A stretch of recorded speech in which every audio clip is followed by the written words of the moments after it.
waxaa farxad ii ah maanta oo ay taariikhdu tahay 12 bishii May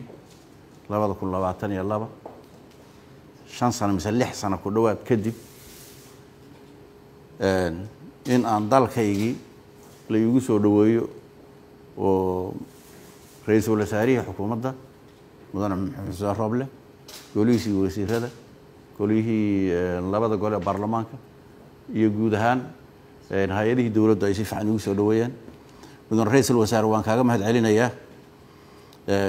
sida aad runtii igu maamuseen soo dhaweynta hadii samayseen iyo shaqadii aad soo qabateen waxaan ognahay oo runtii aan la ilaawi karin idinkana mahad celinayaa go'aanka xaq darrada ahaa ee laygu xukumay ee layga saaray wadanka ee argagixisada laygu xukumay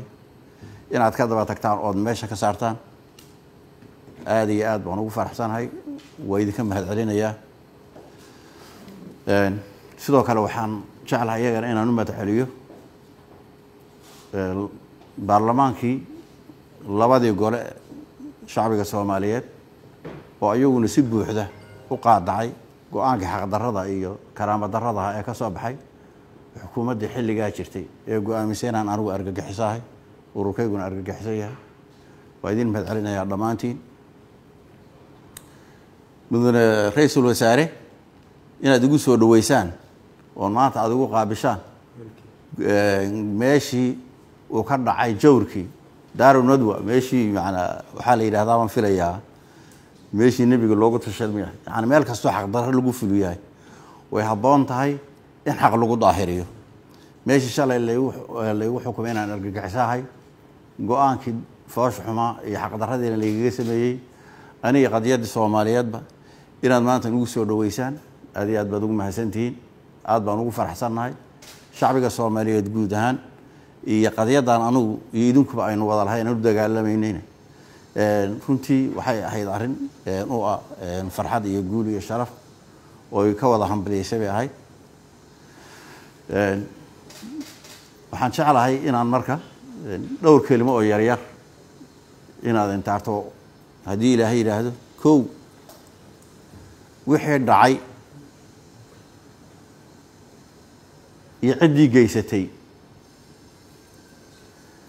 shacbiga Soomaaliyeed wuxuu xusuusan yahay guud ahaan taariikhdan qoraysa qof walba iyo dhibaatada uu geystay ummadan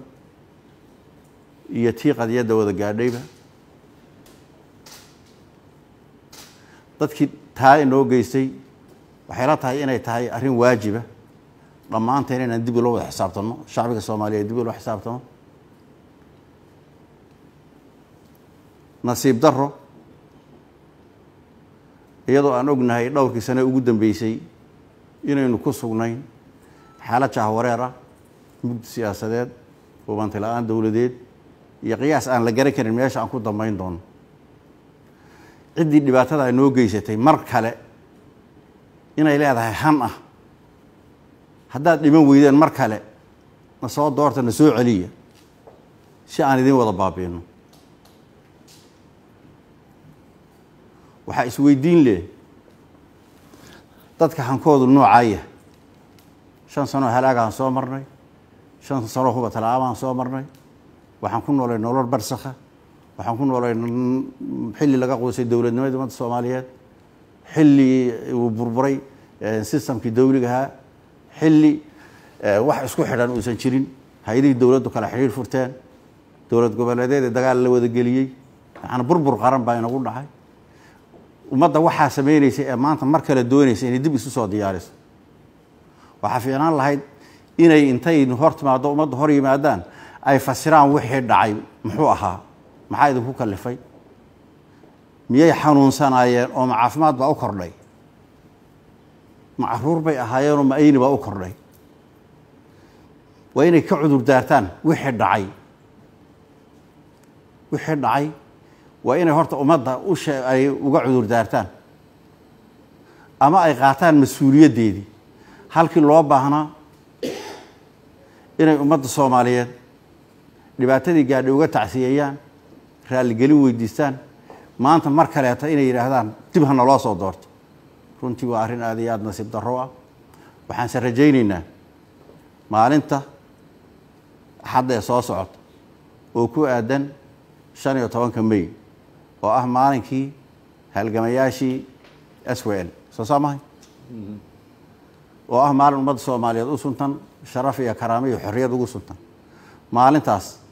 aan rajaynayno baarlamaanka ummadda Soomaaliyeed inuu xaqiijiyo